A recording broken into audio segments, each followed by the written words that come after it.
Coming up next on the what I Inherited want to ask Podcast. now, right? Being a Grammy-nominated artist, how did that come about? Like, cause that's a big deal. To even be crying up in here. And no, you can. They say let it all out. That's a big deal. And Oh again, my God. It was just organic. It just happened.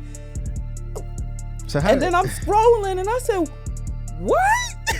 I'm backtracking. I'm trying to find, because it was like 7:30 in the morning and they run, like, it's like a whole thing. Mm-hmm. You watch, okay, nominations for, with that voice. Yeah. And it rolls out. are. So I had to go back. Listen, if something is for you, Amen. it's for you. Mm-hmm. And I didn't know I spoke it into existence, but honey, I did. Mm-hmm. And that's how it happened. And that's the best. It just sounds like it's real organic. That's the best way to go. Just like It was. when you try to push the envelope so much, things it's like you trying to do the work that God needs, that God's gonna be doing, right? It's like, hey, I'm in control, I can do this and that. But sometimes it's just like, for all the different categories, and then we say, oh, we like this. Okay, I'm gonna vote for this. I'm gonna vote for that. mm-hmm. And that's how we end up with the nomination.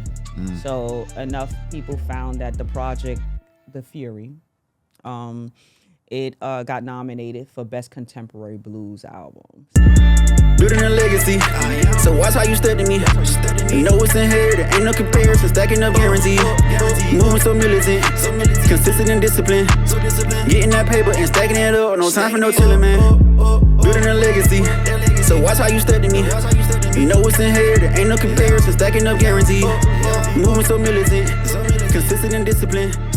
What's going on? This is Sir Gates. You're now tuned to the Inherited Podcast, and we are back yet from the episode. And today, as always, another special guest in the building. So today, we have Miss Monique Nikkole, Grammy-nominated artist, author, and actress, and so much more. And today, we're just going to get down into the dirty and unpack everything she has going on thus far in her career, her life. You know how we love to do. Go back to the roots, go back to the basics, and see how she got to where she got to now. So without further ado, let's get into it. How you doing, man? I'm good, sir. How are you? I'm doing great. Blessed to be alive and here to be doing the interview yet again. Yes, indeed. That's good. So look, before I start out my podcast, right, I always get the breakdown of for the Inherited Podcast. I still believe in our past, our future, the present, what we in now.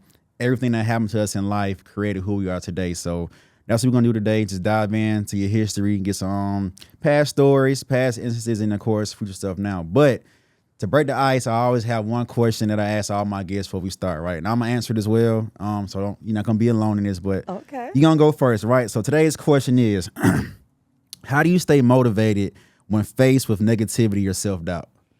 Ooh, I gotta pray. I like that one. Yeah, and step away. Mm-hmm. You need to back up and slow everything down. Because a lot of times things can be coming at you quick and you don't want to just react. So if you just slow it down, pray, think about it, plan, and then execute. So like that's that. how I deal with my problem. Yeah, no, that's one of the things you said as far as praying. That's always my first go-to. Like no matter what it is, whether it is negativity or self-doubt, praying is always the first resource. And after that, just let God do his thing. And like you say, I'm the type, and my friends will tell you if something is going wrong, not that it's always good to just shut down and kind of seclude, but I need time to think sometimes. I'm such of a big thinker. I got to process things and just like get away from the chaos and as much as I can. Of course, sometimes you can work in the midst of chaos and still have things work out for your best interest. But for me, it's just one, that prayer. Also just when it comes to self-doubt, just realizing who I am as a person, things I've already did and done and what I'm going to do, and just realizing like, you know who you are. So just get back up on that horse and keep going and keep pushing every day. So this is anything with adversity, right? Just giving yourself that pep talk and just knowing like, no matter what people got to say about you, all their opinions and stuff like that.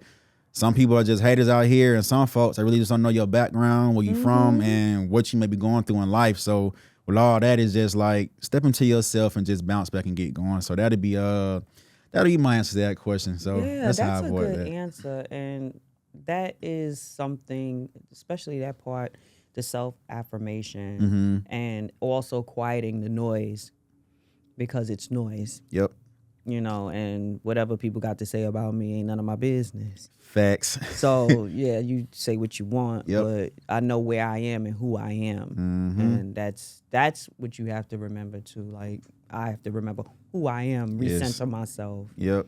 You let people sometimes get in your head so much you easily can forget who you are. You start to believe everything they saying. But it's like now, especially nowadays, people love to run with the negative story. People love to run with the lies. So it's like sometimes just pick your battles and what you're going to address and what you're going to just step forward to. They're not going to care no way. As long as it's controversy or sound good, that's what they want to hear. Sometimes the truth is just so subtle and just like, that's no fun. They don't want to hear. They still going to run with a lie or whatever the narrative anyway. So the truth is rare. Very much so. So, they're going to just run with a lie because it sounds good. So you just run on. Exactly. But so look, all right. So we want to get to know who you are, right? So just take us back to, you can go as early as childhood, where you grew up, where you from, just your family and friends. Like, how was that growing up, whether it's during school times, just a household, siblings and stuff. So just take us back to the young Monique and give us a backstory of you. Oh, wow. Young Monique, jokester, very inquisitive and curious. Grew up in Brooklyn, New York, born and raised. Ingrid and Floyd James Banks' daughter. And, just like, I think my childhood was like pretty typical. You know what I'm saying? I was a big dreamer. I played Skelly. I loved to race. I used to be faster than all the boys on my block. Oh, man. And just, just growing up, playing double dutch, going to school, went to public school. Much outside. Yeah, we was outside all day. Yeah. Like, these kids don't know nothing about that now. Not at all, man. So yeah, I mean, I had a good childhood. I was very loved. I was blessed. My brother, he bullied me. He was 8 years older than me. So I mean, I love my brother. We are so tight. But yeah, it was good. So how many siblings do you have? Well, me and my brother are like together. Okay. With my mom and dad. My dad since passed in 89. But my father was married before, so he had another 6 previously. So, I'm one of 8. Are you what do you say? Are you the youngest? 7, 8, yeah. I'm the youngest. I'm the baby. I'm the brat. Oh, me too. I'm the baby in my family. I am spoiled. Yes. And you it's get just what you what want. it is. Yeah, absolutely. But I also don't wait for people to give me anything. Yeah. I go get my own. But yeah, I'm spoiled though. Ain't nothing wrong with that. Like me being the youngest, my siblings say I was spoiled, but it's like I don't remember it. But sometimes like I did kind of get what I got. I would say not so much got what I want, but things were just more lenient on me because it's like they done raised 3 other kids. At this point, you the last one. It's like, all right, whatever. Some of that stuff was good for them to do it, but sometimes it didn't quite work out in my favor. But then again, I can't complain about being a baby. I still loved it, so. It was always a good thing there. So growing up, did you just had to you had both parents in the household? I did. So a lot of people sometimes, majority I see, especially in the Black community, it's either I'm growing up with his mom or I'm growing up with pops, right? But I tell people a lot of times, like for myself, I grew up with both parents in the household, but some things were still just as if you could only have one parent. So like the trials and tribulations, sometimes just the trauma and just trying to survive growing up, those things were still there, whether you had 2 or 1, because some people feel like, if you had 2 parents, y'all had it easy and da-da-da-da. So was that kind of the same for you, or was it still you had some of those same shows as a single parent household? There's always adversity. I don't care if you're with your mom or you're with just your dad or both parents. Nothing's perfect. Yeah. So, you just have to learn how to navigate. And yeah, people would say, well, you had both your parents. Yeah. So life should have just been so easy. I didn't have to deal with anything, which is not the case. It's just that everybody's journey is different and everybody's rocks in the road is in a different way or path but we all have our rough spots. Yep. Yeah, it's not, just peaches and roses because you got both parents. Exactly. Yeah. Life can hit you at any given moment, no matter, you can be the richest people in town, but once God is just life come down the rain, you was like, what you gonna do? Like, no matter who's there. But so having said that, how did that play a role in just your creativity, right? Because you're a singer, beautiful voice. Let me add that. Singer, actress, author. So that's a lot of creativity going on. So when did you find out like, hey, I'm this kind of creative and this is what I love to do? Like, when did you feel like it started to conjure up and you actually noticed it and knew like, hey, this is me and this is who I am? Now, I was told I was singing like from a baby. I just came out singing. Of course, I don't remember that, but it's something I always wanted. People, what do you want to be when you grow up? I want to be Diana Ross and Irene Cara, but I want to be a bus driver. Classics. I want to be a bus driver. So I always had that little tomboy, like big boy toys, want to just learn how to do this or do that. So, yeah. And my father, he worked for the fire department in New York City, FDNY, FDNY. And he was a lieutenant and he was a singer professionally. So, and he got burned in the industry. So he did not want me Nowhere near. He was like, no, go to school, take these civil service tests and, do something else. Ain't gonna be no shucking and jiving in here, as he would say back in the day. Ain't gonna have that. So, yeah, so that played a part in who I was, like having that structure and then having the creativity and then having the curiosity about mechanical things or whatever. So it was like a whole lot going on that I was like a little sponge just soaking it all up. Again. Yeah. I used to draw and stuff. Like I don't do that anymore, but and designing clothes and just like, I don't know, I just had this thing that, and my mom used to draw. My dad used to draw too. So it was kind of like innate. So the whole family was pretty much kind of creative, seemed like. Yeah, and then my brother, he sings, he's producer, he's your a brother DJ. sing too? Yeah, but he won't, like, he was singing back in the days. It's not something he probably don't even want me to tell y'all that he sang, but. Sorry, bro. Yeah, but yeah, you used to sing. But yeah, that's my bro, my partner. But yeah, we grew up with nothing but music because while they sang, he played the trumpet, so it was always music in the house. So I guess you couldn't help but have it. Yeah. So tell me this though. See, it sounds like this may be accurate. What was y'all Sundays like in the house? If everybody already singing and stuff, I can guarantee y'all Sundays was we was Mama was cooking. Yep. And she could cook, honey. And Dad had the records going, and then he had the reel-to-reel and the video camera, and we just be in there jamming. And at the time, I was taking like piano lessons and stuff like that. Yeah, he played the piano too? Nah, I'm not even gonna claim that. Like I used to play, and people mean like, "What you mean?" I used to play, but I need to pick it back up again. I really do. I'm gonna learn so bad, and I need to pick back up my theory again, and I plan to. Like I remember, I could read some sheet music and stuff like that, but I'm so rusty.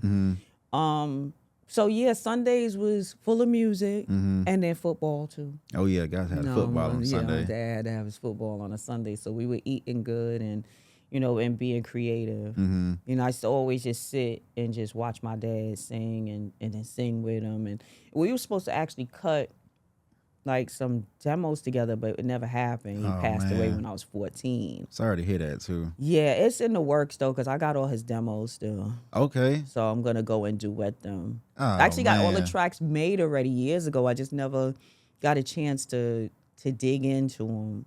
So that's crazy. Yeah, that's good. When it's like timeless things there, right? The fact that he's not here anymore, but the records he did have and the demos he did made, the fact that you can still, and now in 2024, add to it and it still be relevant, that's just good timeless music. Cause some music you hear is just for that time, what's going on then. But you can go all these years later and pick back up where you left off and continue and grow it. That's a beautiful thing. And you there. get on something that is like so important, artists. Timeless music, like we really need to be mindful. I mean, I love all this little stuff, whatever, but we age as artists and your fans age. Yep. And they not gonna want to hear some of the stuff that's going on today, tomorrow. So timeless music lives forever. And the songs that my dad had were jazz standards. They'll never go away. You talking about stuff like Frank Sinatra type songs and those type of things. Those songs are still relevant and still playing today. You know what I'm saying? So Yeah, like I really need to dig into that. Time has been an issue, but I will do it because Yeah. the whole album's already produced. Okay, well, you ain't got much to do then. Just do your part on it. Yeah. And then, like you said, like jazz, right? So, what genre? I mean, I know you specifically, but like you said, your dad made music as well. So, because I can hear it in your voice. Like one of the records that you made, and the first thing that came to my mind was just like a like movie soundtrack, or not so. I'm not gonna say opera, but the pockets you was hitting and the tones it was just like I can hear just old school in it. So what, like either to date or back then, like your favorite motivational genre to like let me get into the mood and to know like this is kind of where I'm at with my sound. The type of music I would listen to, or okay, Well, I guess like just that genre. Like the songs I feel R&B. love. So, yeah, okay, for sure R&B. classic R&B. Mm-hmm. Yeah, I mean, it's just a warm and Yeah. gooey place with lots of layers Mm-hmm. and soul. Yep. As if it don't have soul, I'm not messing with it. It has to have like even like if I do a contemporary R&B song, I gotta have me some meat and Yeah. potatoes on my ad libs. Like I'm not gonna sit here and just do these little small cadences and stuff like that. I need to be able to just take it there. Like it just don't, because it's mine. That's what I do. So yeah, I need that. I need that real. That the other stuff is fake. I'm not saying that, but I need that. That's what speaks to my soul. Yeah, like it connects with you, and that's yes. that's it's like authentic music. It's just as if an artist would just say, "Hey, my favorite artist is Beyonce or Usher or Aretha Franklin. Let me just mimic what they do because I love the sound, this and that." But it's like the authenticity is going to be missing from it. So it's like, one, how can you make timeless music like that? Because it's not true to what you feel, true to what you're thinking, especially in that moment. So the fact that you really digging, hey, these are like what inspires me, but I'm still being true to me and giving my fans and my core what's me and what I love and just being real. So that's a beautiful thing that you got going on with that as well. Thank you. Yeah, and then so a record I want to get into, right? Queen of the Hustle song, okay? How did that come about? Because when I heard it, and I watched the video as well, beautiful video with that. Thank you. With Queen of the Hustle, it's a powerful song. It speaks to women in totality. So what inspired that, and then the creative process behind it? Can you take us through that journey? Yes. It started a little over 2 years ago, actually. Although it was so timeful for what was going on today. But midterm elections, Roe was coming up on the ballot. We knew what was going on, what was at stake at that point. And before the midterm elections is when that song came to me and started to create it, put it together. And it was supposed to be almost an ode to women that hustle, because my brother was like, "You the queen of the hustle." He calls me that, like, you do everything. Like, my God, you're the queen of the hustle. So he was like, you need a record like that. So it was supposed to be really about that, but then it turned into more of a woman empowerment. Take a stand, get out and vote in these midterm elections. You can't just wait until November to vote, and you see what happened in between. Yep. As a result of that, right? Okay, anyway. So I digress. So that's a whole nother story. It's a whole nother story. So I start writing. I go to the studio. I got like 10 pages of just stuff because I'm just pouring out because there's just so many things. And J. Hot Scott produced it.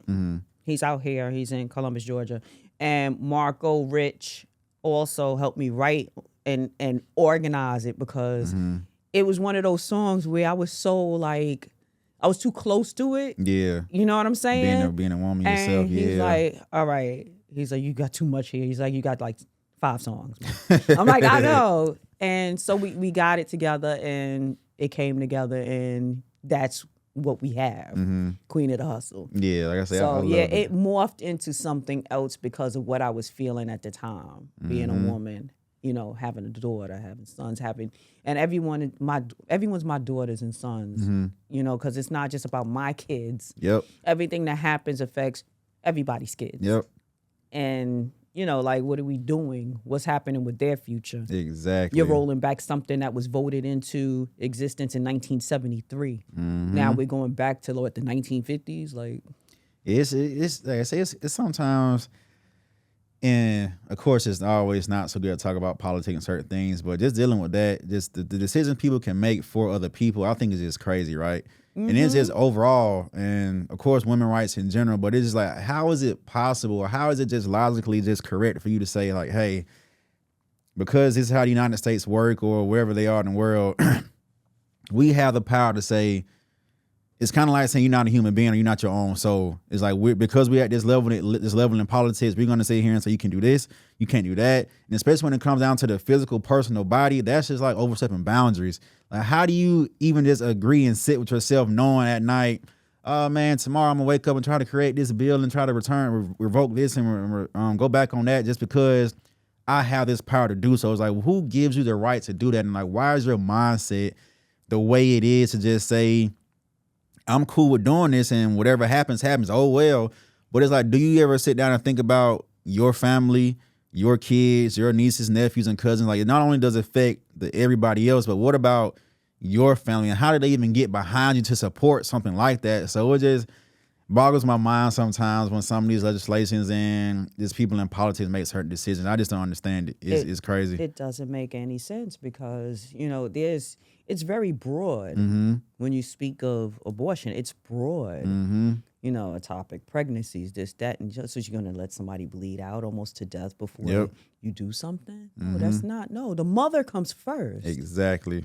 That, like, you didn't think this through because, one, you're sitting in your ivory tower somewhere, disconnected from the rest of the world. And what's going on? And you have no connection, nor do you want one. So, because it's by design, and it's about control. It has nothing else to do with anything else but control. That's it.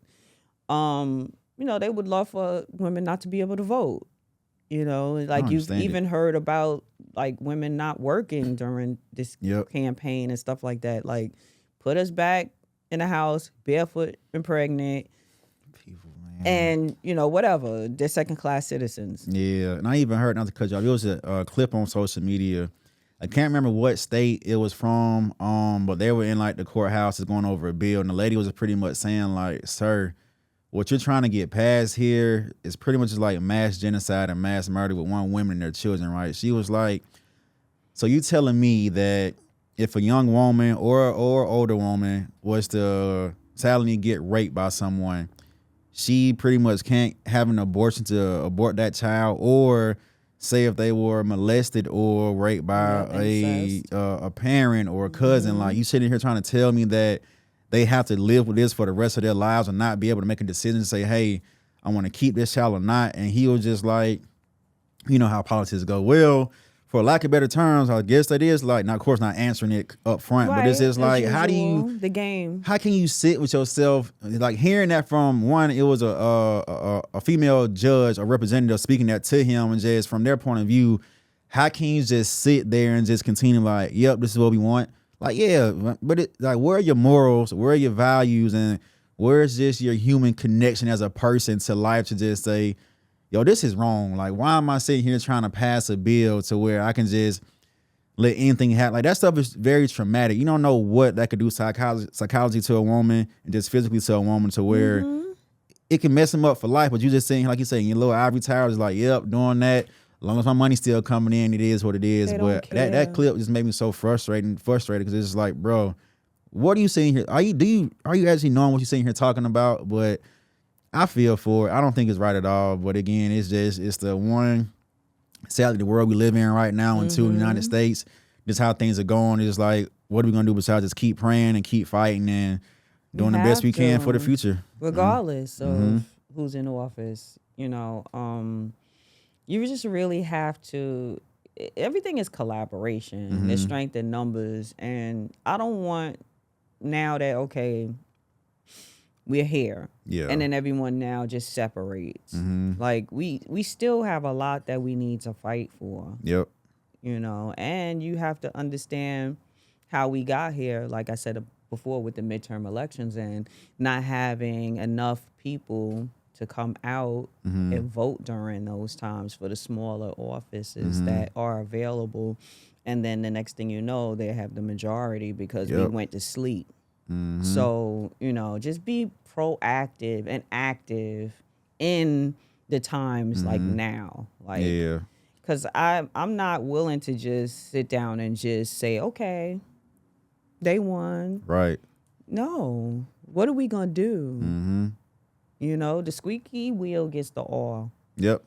I like that. It's like I say, it's rough times, but just to just switch gears and bounce back to the music, right? So like I'm not in music now, but like my whole creative kind of career started in music. Like me and my best friend, he introduced me to making music. I used to hop the gate. He lived right behind me and go to his basement. He had a mic on the wall, taped to the wall. He used to just make music. He used to make beats. So I'm familiar with the industry, right? So, but I know for myself, the inspiration and just a setting, it was just that creativity. It kind of was a sense of therapy. It kind of just pulled me away from whatever was going on outside as kids and this and that. Like, let's go into the basement and just. It was just so intriguing to say, I can put my voice over this instrumental and you press these couple of buttons and it may sound like this or sound like that. So when you go into the studio, what is your creative process? Do you like a full studio? Do you like it where it's just you, low lit lights, candles? Like, what is set your vibe in the studio to come out and make a great record? It just depends, because I work in so many different kinds of studios, like even at home. So home is always comfortable. I was about to say, you must prefer home more than going. That's a beautiful thing when you could just roll out of bed and create something. But like, I'm not like a producer per se. So it's like, I still need to go out or either have tracks sent in or something or the other. But like, I do prefer to be home. Yeah. And if not, I like an intimate space. Like, it doesn't have to be like some big sprawling, like cold studio, but those are cool too. Depending on what you're working on. Like, if it's something that's more like hip hop, R&B ish, and it's a bunch of us in there, may need those vibes. So that's different. But when I'm doing that, not contemporary R&B, but classic R&B, or like my Christmas album or something like that, like a nice, intimate, warm space works for me. And some water or some tea, and I'm good. Vocals. Because I don't eat and like work. And I gotta do the work and then eat. And it's all good. Gotta go in and get the work done, because when you're in the studio, sometimes time can be flying like time that. Is money. When you're in there, and that's the biggest thing. Time is money. Management. Manage your time, because it's definitely money. Exactly, right. And then so with your range, so I've heard like I say, the Queen of the Hustle is kind of a very, very much so empowerment song, right? It's called I Feel Love, correct? Oh yeah! Oh my God, you went back. Yeah, I was listening. I was like, that's the song I was saying that I heard to where it was like I can hear this on like a movie soundtrack, and the pockets and the range it was hitting there on that song was just like you can really hear your talent in that song, because it wasn't like overpowered with a lot of sounds and the instrumentals and stuff like that. You can really just hear you for that. So that then the song Freak, like you got a lot of different areas you go in music, right? So talk about just your range there, and how do you just bring those things out? Those are kind of three different, I would not say genres, but just three different sets of music. So how do you decide to where, hey, is it just this how I'm feeling today? I want to make me a nice little freaky song today, or hey, I'm just not saying lonely, but I need some love today. So what does that inspiration come from in making those kind of types of songs? And now it depends. Now, if a producer sends me a track, you said I Feel Love, and if what I feel is real, I don't know if you heard that song, but I Feel Love was a Donna Summer remake. Okay. So, that's disco. And so now you there. But you got everything, some of the best vocalists were disco artists. They could sing, back then. So it was just nice that, he was like, yeah, let's do this. So my inspiration is more coming from that era, because that's my sweet spot too. That's the stuff I like, really, really like. I could dig in, because I love going way up and down and just playing with different textures and stuff. So my creative process for that is really channeling, that old school disco sound, those queens of disco. Now for like something that's more like a ballad, it could come from different places. Like if what I feel is real, it's produced by John Halcott. He sent me that track, and immediately, like the hook came, yeah. everything came. That's how you know you got one. Came, Yeah. and it came, and that was that. You know what I'm saying? So Yeah. it just depends. Like the inspiration could come from all different places. You know, or sometimes I could dream a song. And I get mad sometimes when you wake up and you try to remember And it's gone. the chords or whatever, and then it's gone. That just happened to me 2 nights ago. I was mad because I knew that song was a hit in my dream. But it just depends. Or you might just hear something that just triggers this thing in you, and then you just go there.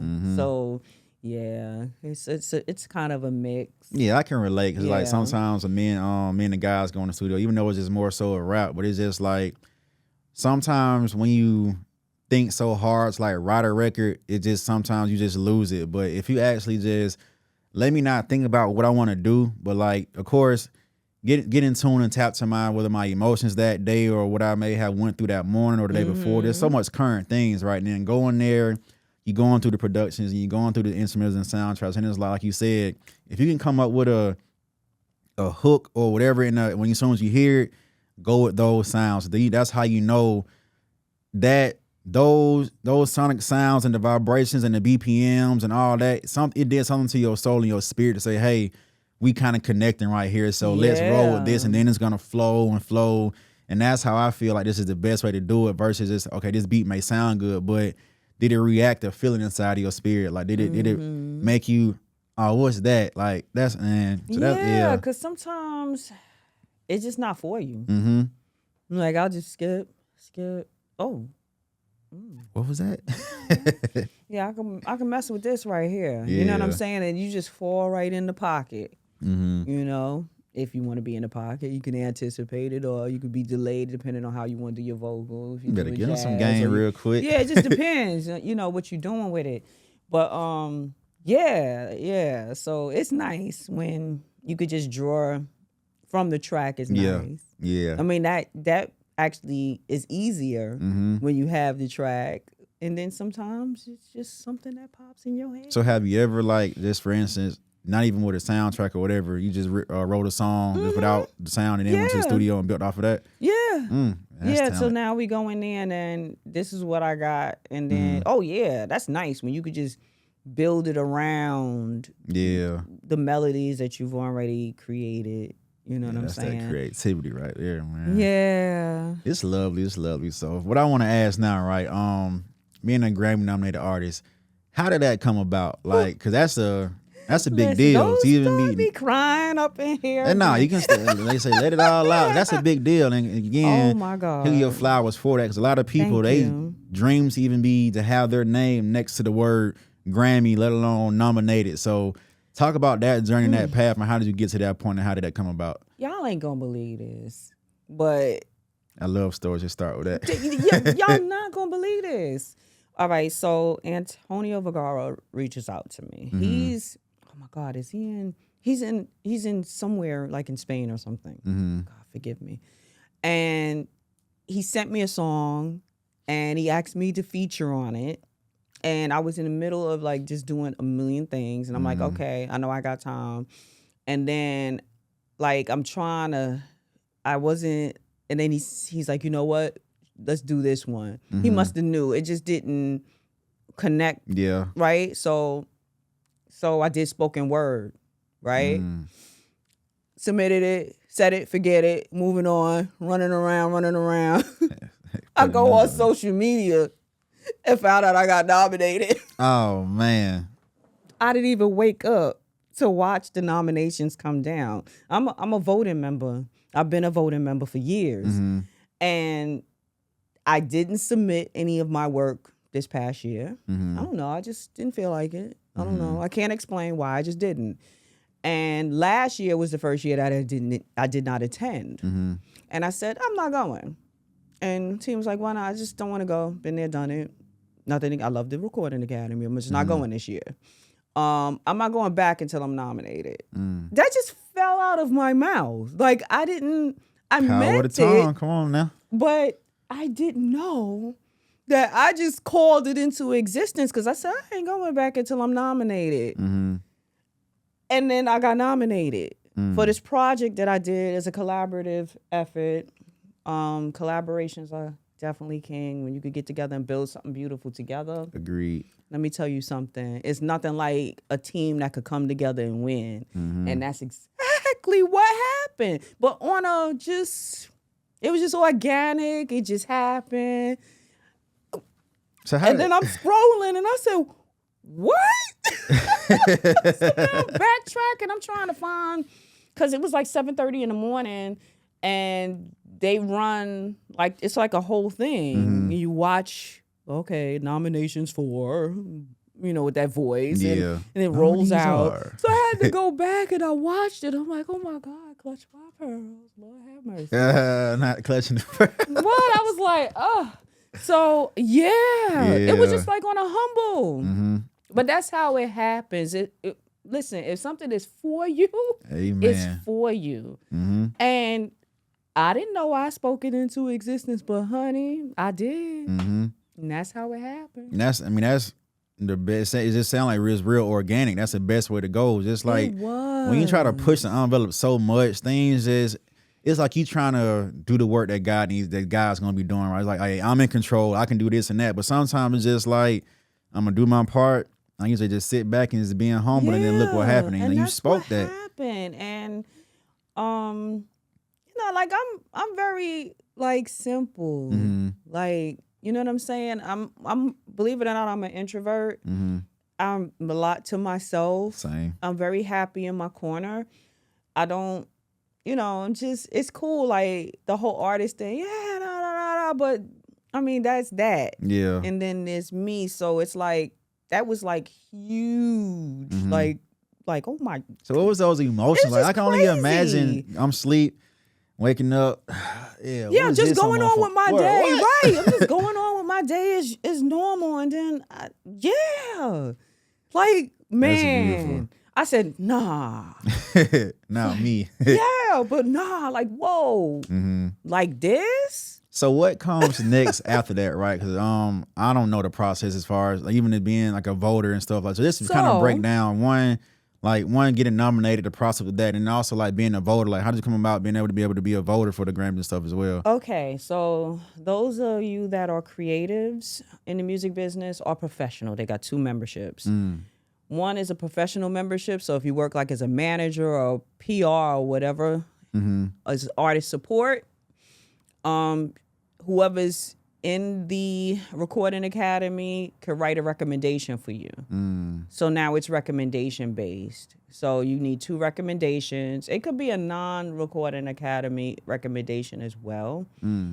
But, it might be better to have somebody that's in the academy that's vouching for you. So don't wait. I really don't know because I don't make that decision. It's above my head. But or if you are a musician, you could become a voting member. So professional members don't vote. So the award is given from your peers. So we listen to the music that come up for all the different categories, and then we say, oh, we like this. Okay, I'm going to vote for this. I'm going to vote for that. And that's how we end up with the nomination. So enough people found that the project, The Fury, it got nominated for Best Contemporary Blues Album. See, another leg. They found it worthy enough for a nomination. Enough people voted for it, so now it's nominated. Now we're in second round voting. Now this round is what determines who now wins each category and gets to take their statue home. That's dope. So that's how that works. So we're in second round voting right now. So I got to make sure Sunday I'm going to allocate my time to sit down and now vote for the different categories. And at that point, you don't know anything until February 3rd, I believe, is the actual Grammys. So can you vote live. for yourself? I mean, maybe you not. can. Of course you can. Okay. Yeah. At least they allow you to do that. You can. That one vote matter. Yeah. You definitely could cast a vote for yourself. So voting, again, very important. So I know a lot of times like we hear Jay-Z or this one and everyone's talk about or this one never got a Grammy, Snoop never got a Grammy, Yeah. but are y'all in the recording academy making a difference? Facts. Because you can't stand out here and then yell about you not getting nominated or you're not being active and you're not voting. Right. So you got to actually join and Just then like the other be a process, part of the yeah. solution, Mm-hmm. right? Yeah, because just talking about it not gonna help. Getting your hands dirty, getting your feet down on the ground, boots on the ground. That's Right. where that real work come in and progression comes in, and Yes. that makes a lot of sense there. Yes. So join and be active. So I know you said as far as recommendations, but so it was just simple as, hey, if I recommend you, and so after the recommendations are done, they submit that to somebody else and they make the final They agreement, make the or as long decision. So okay. like it's not like automatic. You know, you get 2 strong recommendations. It goes now to your peers, whoever's on those boards that make those decisions, and they decide whether you're gonna get in. Now, sometimes it doesn't happen the first time. It'll happen the second time or whatever. Sometimes it means you need to put more work in. Yeah. Now, previous to that, like the stipulation was, I think you had to have like 12 commercial recordings and this and that and that and this. That was one of my next question as far as Right. the accolades you may have needed. So Yeah. when I had put in before, it was recommendation, you had to have all these things. And I think you still have to have those. So as a voting member. So a professional member is different. So what is professional member? What is their role into it then? So they can't vote. Well, no, they don't vote, but it's nice to still be part of the collective because the networking. Yeah. Oh, for sure. And you want to be active, you know, within your chapter. They have an Atlanta chapter here. So, I mean, it's really good to build the relationships. Relationships are very important. Relationships no matter are what industry you're in. everything. Yep. They really are. So, so yeah, I would recommend if someone wanted to become a member, whether it's voting or whether it's professional, I would do it. Right, I sound interesting to me and get some weight up in there real because I got friends and stuff Yeah. who make some music, and I know a guarantee who doesn't want to be nominated for a Grammy one day, no matter what genre it is. But who wouldn't want to do that, right? But I know you say you've been to one of the events, right? So how was that for somebody who hasn't gone? What was that experience like for you? Just even not even just being nominated, but being able to attend and go. So like, what was that like? I hear a lot of good things, a lot of bad things, but for you personally, what was your experience About there? the Grammys Yeah, awards yeah. itself? Yeah. Oh, it's music's biggest night, you know, for a musician to watch your peers and watch people that you aspire to one day now be able to walk across that stage. It's great. I enjoy it thoroughly. I enjoy it. So, and it's a nice time in LA. And there's other things that are going on, can only meet imagine. and greets and different parties and dinners and stuff like that. So you get to see people that you might only see once a year or two. So it's nice. It's nice for networking. Yeah, one day you're gonna see me there one day. But so to move on for a second, right? And it's still, of course, dealing with your music. So if you could name, this is just a pop-up question for you, right? If you could name 5, well, I'll give you 3. 5 is probably a lot. No, even 4. 4 artists that you could dream to work with, whether they're dead or alive, who would they be? Will collab with on a record? Who would Whitney they be? Houston. Oh, she already got him. Oh my God. Whitney the GOAT. Stephanie Mills. Y'all might not, maybe. I'm aware of Okay. Stephanie. Yeah. Celine Dion. Whitney, Stephanie, Celine.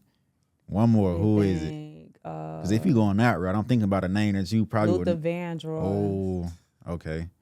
But I mean, sure. I The could list give- goes on. Yeah. I could I'm gonna give you one more. Like, Give me that that's- 5th person. Today, I'm gonna go with somebody from today. Like I always wanted to do something with Brian McKnight. You Okay, know, I and like you that. know who else? Not Jaheim. Raheem Devon. Okay. I like him too. You know, it's just so I don't know. I like a lot of different kinds of music and stuff like that. So I see. No, that's I like that lineup. So one person. Why Celine Dion? oh my God. I mean, I know why, but I can only why Celine. Because I mean, she's just she's a vocal like powerhouse, just crazy. Her range is just so bananas, and really for me, I want to learn from her. Like when I was back then with the CDs and reading the lyrics and in my bedroom, trying to sing like Celine Dion, Whitney Houston and stuff. These are my teachers. Melissa Morgan too. She's a beast. She's still active. But yeah, it was just, why not? Yeah. Oh, I only I mean, imagine, that's the epitome of female vocalists. Mariah Carey too. Like these are them. Yeah. Patti LaBelle. Like there we go. So was you I mean, I guarantee it's probably yes too, but just hearing some people you naming, it sounds like Adele would be somebody as well to get into the booth. Yes. With. Oh God, yes. Like, I mean, that's where it's at. When you talk about singing. Yeah, because Adele got that range, man. They singing. Yeah. Aretha Franklin, like these are like they get to the heart, soul, and core of your whole being. That's what you want. Like for me, anyway, I want to be able to just lose myself in them, and they seem like they would be like, daughter, okay, we're gonna do it like this. You know what I mean? Those are the people that hear those things, because like I know I have a lot of stuff in here, but they gonna hear it and tell you how to use it too. They can pick that and bring it out. Girl, that you better- ears. Yep. Okay. You know what I'm saying? So, I love Faith Evans too. Okay. I love Faith too. What? And then you gotta throw just from you naming as well, gotta throw a Teddy Swims in there. Just for like a more modern day. Let me tell you. I my saw God. him. The Recording Academy had an intimate, up close and personal on my birthday, Gots to have September one, Teddy. 16th this past year, and I got to meet him. It's on my Instagram. But anyway, listen, you talking about a stripped down set, pretty much, acoustic, in this small little pub. Bro, go crazy in them acoustic sets, man. His voice is so powerful. It's pure. He's so authentic and he's so vulnerable all at the same time. Like, he sang down and wasn't even trying. Like, he's a beast. And not only that, he got it out the mud.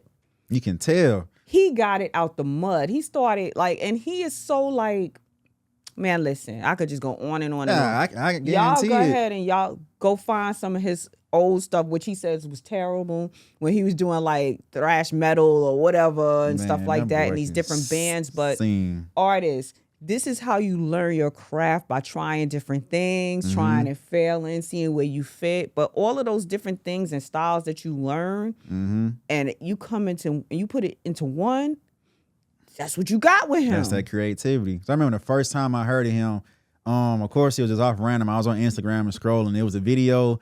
I don't know if he was in a mall or whatever, but the guy was playing the piano and he was singing. But sometimes when I'm on IG, I scroll, the volume won't be on. But Right. I kind of passed it and went back. I seen how you can see the passion he was singing at. So I hit that unmute button and I heard like, golly, who is this? And then ever since then, I was hooked. Oh yeah, like he is it. And then he's nice. Well, Sure. okay, I can see that. Yeah, Russ seemed very humble and Give down me to a earth. big old hug. I was like, oh, yeah. So that's important.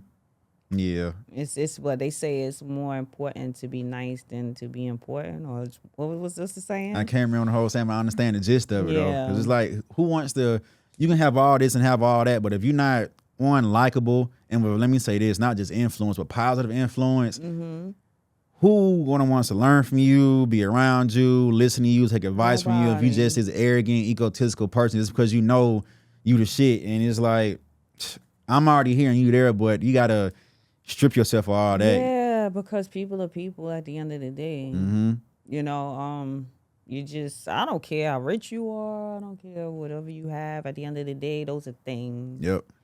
It's about the person. And be a good person. Yes. Yep. Have to be a good person. But so I do love all those names you named and whatnot. So I don't want to get into being an author and of course the fitness as well. Before I transition there, as far as musically for you, what do you have coming up next as far as whether it's EP, album, singles, like what's in the works for you musically right now? Okay. If you can, whatever you can talk about, if you don't want to release, you know what I'm saying? Yeah, whatever you're going to put out there. I'm going to be dropping a remix for Queen of the Hustle. Okay. So that's coming before the Who end gonna of the be year. on it? Or is just a person to remix? What'd you say? So who gonna be on it, or just is another version you gonna drop? I don't know. Okay, all right. We'll see. We gonna see. Yeah. So I'm doing that. I'm currently promoting my Christmas album. So that's out, and that's the gift that keeps giving every year. Of course, Monique perfect Nikkole, timing. Christmas, and y'all can catch me on Fox, Good Day New York, Christmas Day. Check my page for details. Let's do it. My body of work is gonna be dropping mid-January, and that's called Enigmatic. And that would also include Queen of the Hustle and Red Bottoms and Lingerie that I did with Lil Flip. I put that on. I forgot to touch on that one. I listened to that one as well. That's what earned me my Billboard charting status. Okay. Yeah. So yeah, Billboard. Hey. You Yeah, that got it was going. like that was another one. I was like, oh my God. How you find out about that when you got? Well, that I was watching. Okay, you said I'm tuned in No, now. I was watching the charts and I was like, okay, top 40. I think we wound up being 34 on the Urban AC charts for Billboard. Yeah. That's beautiful. Yeah. More flowers for that Thank too. you. More flowers Especially for as a that. small independent label and artist. That stuff is hard. Yeah. So again, like before we do exit, so that process, right? Being able to chart on the Billboard and just have your voice being heard in your project, just to be able to start from not saying zero, but start from when you created to now it's on this list and it's going up, up, up, up, up. So how do you, is it just going out doing the PR runs and this and that? Like how do you get that to just rise and for it to even be saying, hey, we on the Billboard and it's moving up? So what is that like? To do it, or what does it feel like? Well, with the both, like the process to do the it process and then, is always record promotion. Like you gotta promote the record. You have a record promotions guy that is making sure that he's taking it around to the radio stations and that your record is going where it needs to go. So everything is budget. Oof, I can only imagine. Everything is budget. Nothing happens, nothing moves unless you have a budget to be able to do it and to sustain it. Unfortunately. Yeah. I You know it's what I'm a saying? music business. That's so it's like, a business. Yeah. So that's pretty much how that happened. But it was like just weird watching my record with like Justin Bieber record, and like it's like, oh my God, look at me and look at the company that's around. Yeah, like you in that mix is like it's a blessing. My name is up there with all of these big people on the charts, and I just remember screenshotting it and saying, oh my God. I'm like, oh my God, like wow. So yeah, shout out to Lil Flip. Right, it's like Lil Flip, a legend out here for real. So how did that collab? How did you meet him? How did that collab come about? Okay, so my manager, Michael Stemley, knew his people and reached out to his people when the record came on the table, which actually he picked. J. Hot Scott again produced that, and C. Scott. There was a collaboration, 2 producers. They put that together, and he was like, yeah, I was like thinking a girl, to put a girl rapper on there. And he was like, well, what about Flip? And I'm like, I don't know. He's like, yeah. So that's pretty much how it happened. Man, them relationships come through every time, don't it? They do. And he's so cool, like so chill. Yeah. Good people. So again, like that all in your musical career, like again, flowers to you again for those accomplishments you've been making. Because again, it's tough. I can guarantee it. The music business sometimes is cutthroat. I can always hear the industry is not always as pleasant as it may seem. There's a lot of backdooring going on, a lot of scamming, a lot of trifling and stuff like that. Yeah. So being able to still stay here today and to navigate and to want to continue to navigate it, kudos to you for that. Because it can I can hear it can be very stressful and very just daunting on somebody's mind, body, and soul to where, I'm done with this. Like it's not what I thought it was as a kid growing up seeing X, Y, and Z. Is now just, it's not appealing no more. But because you still got the faith and the hustle to do it, congrats to that. So don't stop and keep going. So building off of that, where did becoming an author come into play from? I'm making music and now I want to sit here and put my life and my things or just my thoughts and progress in the business inside of a book. So how do you transition to that or just include it into your life? It's one of those things that kind of happen. Like I've always written. Like I started out writing poetry and stuff. I should actually put that into print as well. But with this, my marketing lady at the time, Donna Lisa Johnson, she actually did the layout design for the book. She was like, you need to put together a journal. When you need to do a book because you need to share the story on how you lost this 40 pounds. She was like, there's a lot of people out there that need to know. So that's how it came about. And for me, it was just something that I was doing and it worked for me. And I maintained it. I lost the weight like 10 years ago. But people were always DMing me through the years. Oh, what are you eating? What did you do? You gonna get them questions. And I'll be giving out the game because I'm not one of those that's like, not no shade to anyone that's selling information. That's cool, but if you come and you ask me, I'm gonna tell you. Yeah. Right? Okay. So she was like, put it in a book. She's like, that's a product. And I'm like, okay. And that's what happened. Like you'll have my before and afters in there. I was running too at the time. I ran New York City Marathon and I ran Chicago Marathon and a whole bunch of other multiple distances in between. Is to run a lot. So I have a running guide in there. I have what I did nutrition wise, and there's stuff that you could download from my website in addition to the book. Inside, you could write down, you write all your goals in the beginning so that you could watch. And, when you memorialize things and you write it down, and we gotten away from writing a lot now in this generation. Everything is technology and texting, but it's just different. It feels different and makes it real when you actually put pen to paper. And I still write my songs on paper. That's good. So write it down. Your water intake chart is in there. Breakfast, lunch, dinner, snacks, how you felt that day. Motivational quotes on every page because it gets hard. Yep. Sometimes you need to tell yourself it's okay. You got this. And be kind to yourself. Be kind to yourself. Sometimes we fall down. Yeah, you're going to eat a burger. It's going to happen. So now we're not going to be sitting here talking about and beating yourself up now for days about it. You ate it. Okay, now go get on the elliptical. Exactly. That's how you bounce back. Yeah, we got cravings here and there, this and that, but as long as, like you say, you motivating yourself and you got the support for things like this book to keep you on track. For anybody who's trying to go on a weight loss journey or just get healthy as well. But for you, was it something where it was like you were sick or you were just like, I'm just not comfortable with how much I weigh. I just want to just lose this weight and you just started it? I was always small. I had my daughter, I bounced back to like a size 4 or 6 or whatever. I was always little. And then after I had my son, I had gone up to like a 12, maybe even a 14. Come down to that. And that's not big. But for me, my frame, that was big for me. You understand?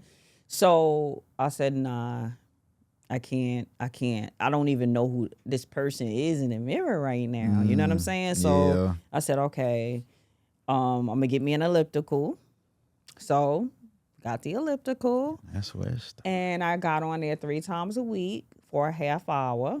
And I started to cut sugar out of my diet and cut white bread and rice and everything. But it wasn't cold turkey. I did it. It took me 8 months.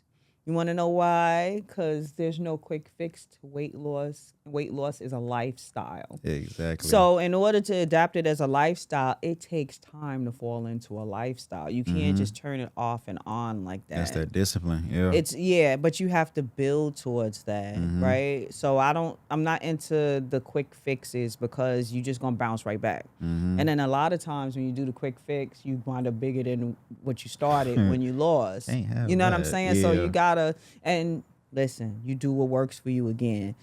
But I find that your mindset, like with anything else, if it starts up here. Exactly. So, and that's what helps to guide you through. So it's just my personal story put in here with some before pictures and after pictures. And that picture actually I was competing women's health magazine cover I made it to like the top 5 or something like that. That's still amazing. So I was, yeah, For you sure. can't really, you can't see, but there's more pictures in there. I was really, I mean, I was cut.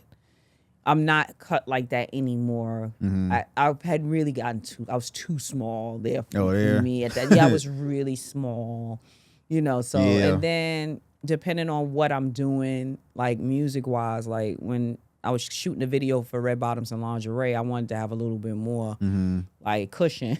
So I'm like, all right, nothing wrong with that. yeah, let me put on a little weight. So, you know, just it kind of fluctuates and it just depends on what you're doing. Like you want to be harder, you lift more weights. You want to be softer, more cardio. You know, you balance it out, whatever works for your body type and what you're trying to attain at the time.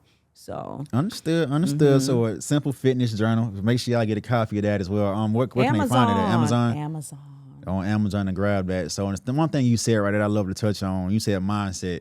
So I'm real big on mindset and just like mental aspects of things, right? Yes. So for you, when there's like a time of whether it's self-doubt, just one of those bad rainy days, or hey, I got writer's block, or just you may be going through anything mentally, right? What does it look like for you to just find that solace and peace to bounce back just mental wise? Like whether it's like walks in the park, prayer, journaling, meditation, like what is your go-to for of course not like a fix, but a mental reset to get back to like just get grounded? What does that look like for you? Well, the first thing I do usually, like if I feel like I'm stressed or I'm hitting a wall, writer's block or something, I'm like a 5-year-old. I run to my room because I need quiet. I need to quiet it down, bring it down, and then now try to sort it out. Yeah. You know, and I pray on it.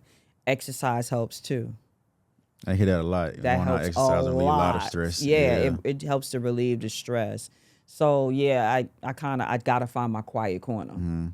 Like I have to. Like trust me. Yeah, like I need that. That helps me to reset and just slow everything down because my mind is always on 100. Because I have so much going on, especially as an entrepreneur, as a mother, as a wife. I have a lot going on. So, yeah, I have to find those quiet pockets, even if it's just in my car. Hey, well, if you can get peace and quiet, you got to go get it. Yeah, for real. Yeah, and then, all right, I'm back in the world again, ready to fight. But, yeah, you got to definitely find that little bit of me time. Yeah, you have to, because it's like how I feel. How can you like you say your mom, wife, entrepreneur, you singing? I guarantee that cup sometimes get empty, right? So how you got all these other people who may need something from you, but how do you expect to give someone 80%, 20% if you're not filled yourself or at 100% yourself? We may not ever be at a full 100%, but how can you give, and you empty on the inside? So sometimes you got to pull back and reflect like, hey, yes, I hear y'all, I see y'all, but you got to say no. Yeah, and that's the biggest thing there. I know I used to have a problem with it. I don't have a problem with it anymore. That takes practice for sure. Yeah, I'm like, no, I can't. I'd love to, but I can't. Because I just can't. Gotta put yourself first. Yeah, because listen, it's real. Like when you get to that point where you are so full and you're overflowing, everything want to shut down. Yep. That it's not a good feeling. Been there, done it. I say been there. Yeah, I know it. Listen, I could wear the t-shirt, you know, where everything is blowing up at one time. So yeah, you just gotta back up and take a nap. Yep. Whatever. Yeah, I always can get you a good nap in. Yeah, like just bring it down. Because like for me, if I'm ever going through in a tough mental space, I enjoy it's a lake near. Go out on the lake and it's a pier. Just I can sit there all day. Just it's just getting in tune with nature, but it's just because it's so quiet, you can really hear life. Like you're hearing the natural sounds of life. It's peaceful. It's calmful. Yes. Go out there and go fish and throw a rod out. Just sit there and just wait or read a book or meditate and stuff. But a big thing that helped me out was going to therapy. Like coming out of the military at one point, what I was doing out there didn't so much translate to back to the civilian world. So it was just like, yo, what I'm about to sit here and do, and it kind of put me in a funk at a certain position in my life. And I'm like, you know what? Let me just go and speak to somebody who one, want me so biased, and two, they know nothing about me, right? Yeah. So therefore, I'll be able to open up and speak my truth and traumas and stuff or whatever I'm going through and get the response that I need. Because at certain times, all we really need is just to hear something we never heard before. Because maybe that would trigger like, okay, Yes. now I can move forward and here and there. Because I never heard it from this aspect or this point of view to where I was just clouded. But now that I heard it and seen that, it give you a good refresh. It give you a good train of thought and just a different mindset to move forward and grow. So, but like just being mentally tough. You say you do it? I agree with therapy. Yeah. Some people shy away from it, but it's the best thing I could ever done for myself. Because you can sit here and don't know that I'm going through so much because of something that I experienced as a 5-year-old or a 7-year-old. But I thought that was so long ago. That's not what it is now. But little do you know, sometimes our inner child is in there still crying out for help because it was never either addressed or healed. And as an adult, yes, we may be grown up and living to what we're doing now, but we still have those memories. And sometimes our subconscious mind is still like, hey, this instant the thing that happened now is going to trigger something that was like, you may not know if that happened years ago. So going to therapy, you talk it out, you talk through it. They ask you certain things that take you back in time to say, hey, wow, that did kind of affect me. And I see how it may not be the same thing, but it translates to my adulthood and just like, that's why I am so secluded now. Or when somebody say this and that, I shy away. But therapy is one of the biggest keys. Like, prayer, therapy, and just taking that time off is one of those main things. So, but it's beautiful to see that you actually take time to progress and grow your mental aspect as well. A lot of people don't do it, but I feel they should though. Oh, definitely, because the mind leads the body. It all starts up here. So if you're not taking care of your mind, you're gonna have some issues. Right. Yeah. If you get cut in your leg or your wrist, you go to the doctor and get that looked at. So why not?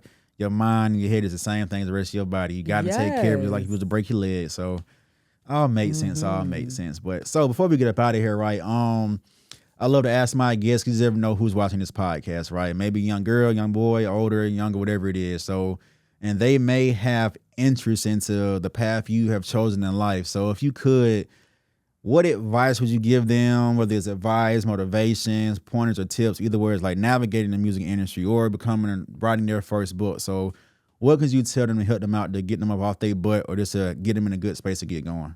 Well, God gives us gifts and he gives them to us to share. So if you could find out what your gift is, cultivate it. If it's music, practice. Writing, everything is practice and repetition. Development is very important. And just keep going for it. Be relentless about the things that you want. And don't sacrifice your integrity to get what you want. Because it's going to come. It's going to come. Just stay on the right side of things. And it's okay that it may not be happening as quickly as you want it to happen, because most things that happen quick aren't good for you. So you got to put the work in. Like, your dreams require work, and in order, you got to put the work in to make the progress. So just work, cultivate your talent, don't sacrifice your integrity, and be nice. Be nice. Facts. Now, that was good advice. So, cultivating your talent, stand for something, you don't fall for anything pretty much, and pretty much keep your mind on right and keep going. So, but again, having said that, it was a blessing to have you on this platform. Like I said, my whole goal is to just let people know who people really are as a person, right? Sometimes we may get on these microphones in front of a camera, we step outside of the house. That, not saying it's a facade, but that, it's action mode come in, but I just wanted to dive in and let people get to know who you are. But before you do leave, tell everybody where they can find you at. Yes. Your last couple of updates coming up, and just talk to your people, and that's it. All right. Well, you can find me, Monique Nikkole, MoniqueNikkole, everywhere. So if it's .com, Google me. That's my at everything. So that's how you can find me. And I'm be on Fox. I said that already. Yeah. Christmas Day. And my album will be dropping the second week of January, Enigma. And I think that's it. And my Christmas album is out right now. Monique Let's do Nikkole's Christmas. So y'all know it's at Christmas time, It's man. Christmas time. Okay. They always skip Thanksgiving and go straight to Christmas, but it's all good. Isn't It's that all good. something? Yeah, it happens every But you year. know, the stores already got stuff for Valentine's Day. Right. Now. But yeah, Crazy. y'all Google me and find me and reach out to me and let's have a conversation. Let's do it. Yeah. But again, thank you for coming through. And as always, guys, I am Sir Gates. You can find me at Sir Gates BC, SRRGATESBC. Make sure you follow the podcast and hear the podcast. That is NHERITD podcast. Go to YouTube, like, comment, subscribe. Make sure you turn on that notification bell. But until next time, we'll see y'all and we out. Y'all have a good one.